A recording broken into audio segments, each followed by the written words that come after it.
Hi Class T, so it is another week and it is the start of our next book. Obviously we had the vote last week and the book that came out as a clear winner was The Twits by Roald Dahl. So that's going to be the book that we're going to be having a look at for the next couple of weeks. Also, the book that came second was the Penguin book, which will be the book that I will use after we finished The Twits. So today we are going to be looking at chapters 1, 2 and 3 from The Twits. Slight difference today in that it's not going to be me reading it to you. So that's going to be something a little bit different for you. So sit back, relax and enjoy.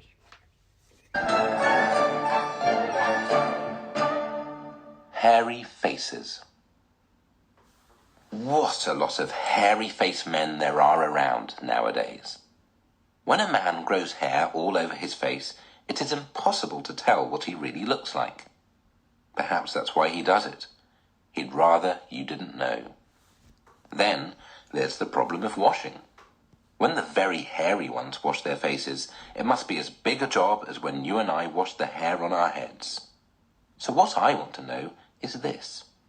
How often do all these hairy-faced men wash their faces? Is it only once a week, like us, on Sunday nights? And do they shampoo it? Do they use a hairdryer? Do they rub hair tonic in to stop their faces from going bald? Do they go to a barber to have their hairy faces cut and trimmed? Or do they do it themselves in front of the bathroom mirror with nail scissors?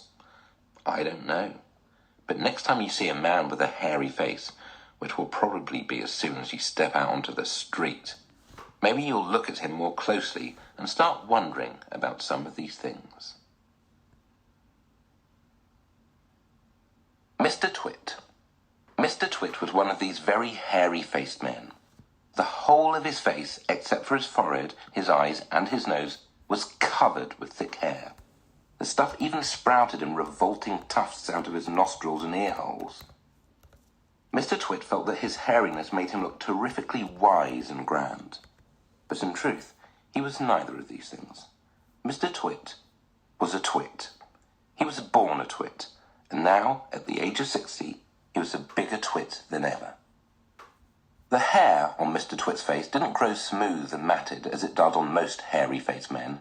It grew in spikes that stuck out straight like the bristles of a nail brush. And how often did Mr. Twit wash this bristly, nail-brushy face of his? The answer is never, not even on Sundays. He hadn't washed it for years. Dirty beards. As you know, an ordinary, unhairy face like yours or mine simply gets a bit smudgy if it is not washed often enough, and there's nothing so awful about that. But a hairy face is a very different matter. Things cling to hairs, especially food. Things like gravy go right in among the hairs and stay there. You and I can wipe our smooth faces with a flannel, and we quickly look more or less all right again. But the hairy man cannot do that. We can also, if we are careful, eat our meals without spreading food all over our faces. But not so the hairy man.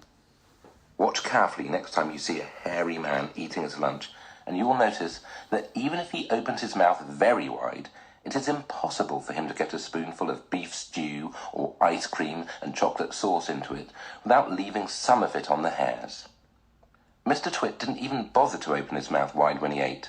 As a result, and because he never washed, there were always hundreds of bits of old breakfasts and lunches and suppers sticking to the hairs around his face.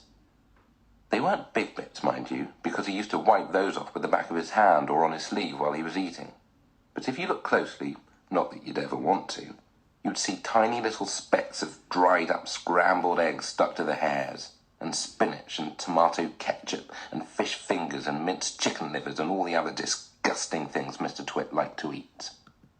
If you looked closer still, hold your noses, ladies and gentlemen, if you peered deep into the moustachy bristles sticking out over his upper lip, you would probably see much larger objects that had escaped the wipe of his hand, things that had been there for months and months, like a piece of maggoty green cheese, or a mouldy old cornflake, or even the slimy tail of a tinned sardine.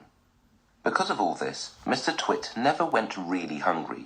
By sticking out his tongue and curling it sideways to explore the hairy jungle around his mouth, he was always able to find a tasty morsel here and there to nibble on. What I'm trying to tell you is that Mr. Twit was a foul and smelly old man. He was also an extremely horrid old man, as you will find out in a moment.